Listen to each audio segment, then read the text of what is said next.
Hi, my name is Garrett, and I'm a student at Horace Georgetown Respiratory student. And today we're going to be doing the nebulizer treatments with the peak flow. So first things first, I'm going to introduce myself to the patient. What's going on? I'm going to be washing my hands, just getting used to the things. So our first patient is Mr. Williams. He's 48 years old. While that's going on, I read his case and everything. So I'm just going to talk to the patient, see what's going on with them. So Mr. Williams, how are you doing today? Okay, he's complaining that he has an occasional wheezes before exercising. So while that's going on, while I'm putting my gloves on, since I already said his name and he responded to Mr. Williams, I like to make sure he's the same one. So check the identifier, Mr. Williams. So while that's going on, we'll check his vitals. His heart rate is 88, respiratory rate 18, SpO2 is 96 on room air. So the doctor ordered a albuterol MDI, and they want us to give him a spacer as needed for his wheezing. And it says here that he quoted to the nurse that he's never used an inhaler before, so I'm just going to describe the inhaler for him, make it a little easier. So Mr. Williams, since you are having a little bit of wheezing, you never used albuterol before and inhale it. So right here, you're going to shake this, keep going with this. And since it's a spacer, it's going to help you with your wheezing a little bit. So you want to attach this to here. And when you shake it, I want you to inhale this. I'm going to squeeze it. Inhale that. Hold it for about 10 seconds. And do it one more time. Squeeze it. Inhale it for about 10 seconds. And that should help with everything that's going on. Okay? It's important that you try to do this at least daily or before and after exercises, whenever you get a little wheezy. It's important that you use the spacer though. Okay, I'll get that set up with write that down, set up for your doctor that you understand what's going on. Second case is gonna be Mrs. Chen. Same boat, wash my hands, identify. And it says that she's a 60-year-old woman with COPD and chronic dyspnea. Check her vitals. 90 in the BPM, 20 on her respiratory rate, and 94 on her SpO2. And the doctor ordered a Spirivia and a dry powder inhaler. We're going to do 1 capsule per day. Okay. Mrs. Chen, how are you doing today? So it seems like you do use this Spirivia hand inhaler before you say you don't feel anything when it comes out. Okay. That is completely normal. That is very common. So let me show you how you use it, just in case. So first things first, we're gonna get the little medication out of this tab. Get the medication, open the egg up. I call it an egg because it very much symbolizes an egg. So you open it, pop it open, very simple, very easy. Put the medication in there, okay? And this is a one-time use medication, okay? Every time you use it, you gotta switch it out. So you open it, press it, right in there, you're going to inhale it.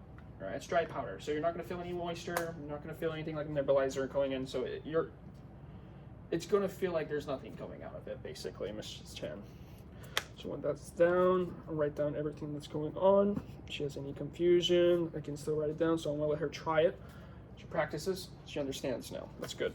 Okay, I'll case down, write down everything for the doctor, saying what's going on, that she does understand how to use it. Next thing up is going to be Miss Rivera. Miss Rivera is she's 32 years old, acute asthmatic exacerbation. Wash hands, see down list, make sure it's the person that I'm seeing today. Check her vitals, 96 BPM, respiratory rate 24, SpO2 is at 91 in room air, and she does wheeze bilaterally. And the doctor ordered me to administer an albuterol at 2.5 milligrams at 3 milliliters via the nebulizer mouthpiece. Just want to make sure she understands what she's doing. Ms. Rivera, have you used the nebulizer before? Yes, perfect. That's what I like to hear. So we're gonna get the little solution. It's albuterol based. We're gonna put it into a little small SVN, small volume nebulizer. We're drip it onto the top, right on top like this. See, this isn't the albuterol mix, but in a clinical setting, I will change this out for an actual albuterol mixture. Put that on.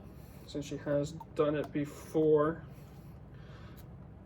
she should have no trouble doing this on her own. But I am going to watch her just in case. You never know. People make mistakes all the time. Put it in. Little valve going. So while this is going on, I would like to just talk to the patient, see how their day's going. Making sure everything's good with them. Ms. Rivera seems like she's having a difficult day, so we're just going to keep this quiet and simple, straight to the point. Sure he knows what she's doing. So we're going to set this up. Good 10. Perfect. In a regular clinical setting, I would unknot this. Perfect airflow. And she's just going to breathe that in there. She's just going to breathe it until she's ready. Not until she's ready, but until the symptoms clear up a little bit. We're good. 10-20 minutes should be okay for her to keep breathing or until it runs out. So that's done. We're going to turn that off. Set it aside, clean up everything, make sure the trash is all gone.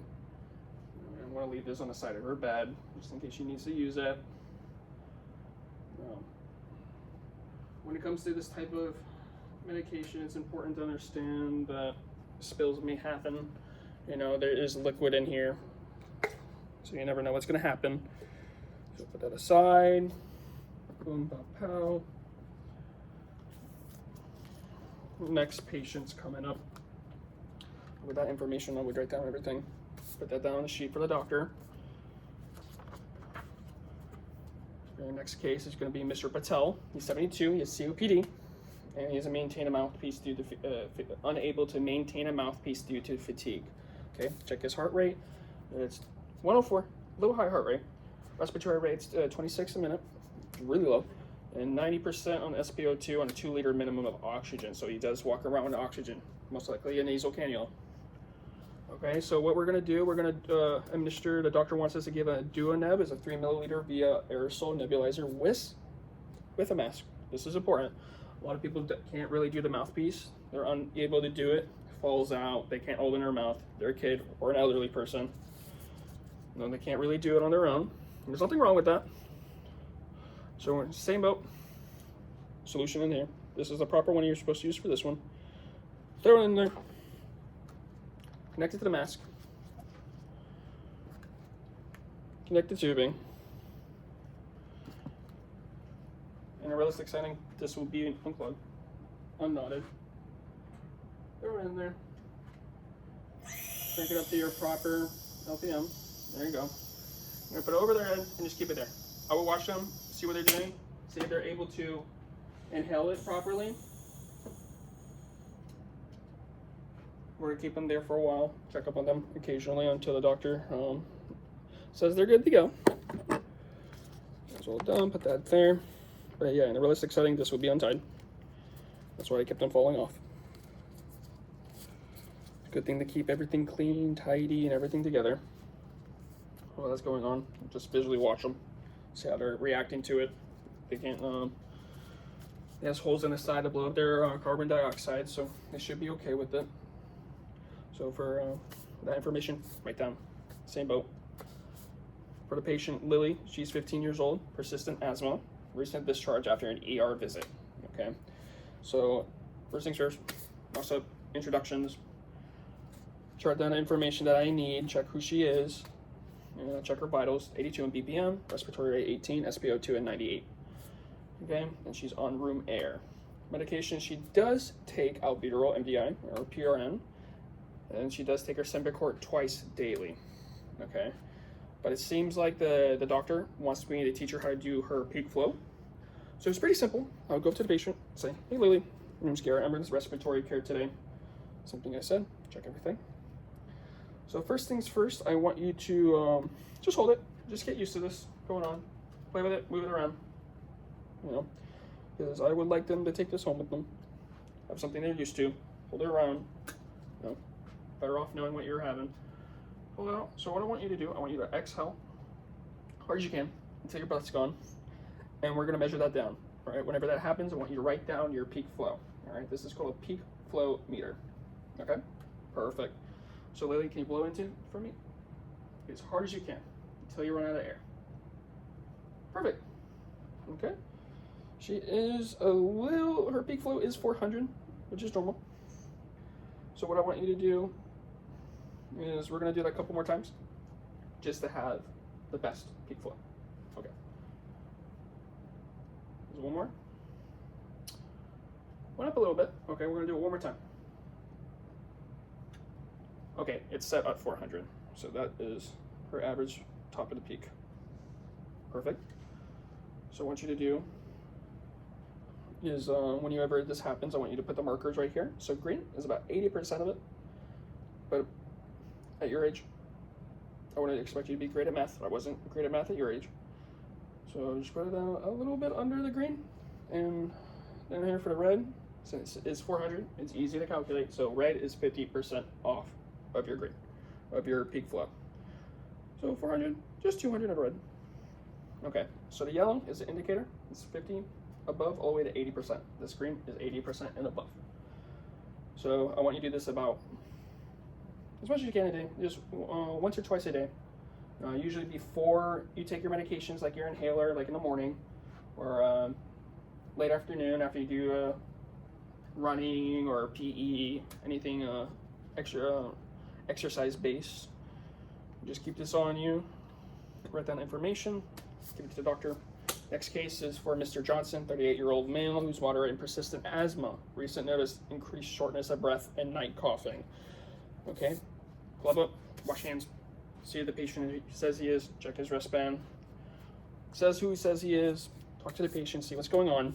Okay, I take their vitals, 92 on 8 BPM, 20 for the respiratory rate, and SpO2 is a 97 on room air. So, what I need, the doctor wants us to review the peak flow meter use and asthma action zones with Mr. Johnson. And he does say that he only uses his peak flow meter to check it when I feel bad. Okay, I would discuss with Mr. Johnson that that's not really the best way to do it. You wouldn't want to do it as much as you can in the long-term effect. You want to do it once a day, twice a day. See what's going on.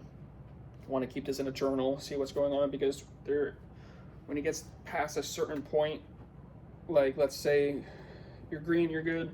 Yellow, you want to take your SBA, your SABA, or your quick relief, and contact your doctor, see what's going on. Maybe there's an changing your medication you need to do.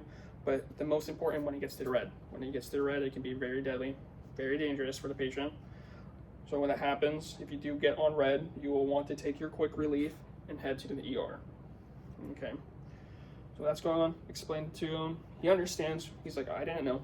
It happens. You know, sometimes people forget. Not your fault. So with that information, he is comfortable.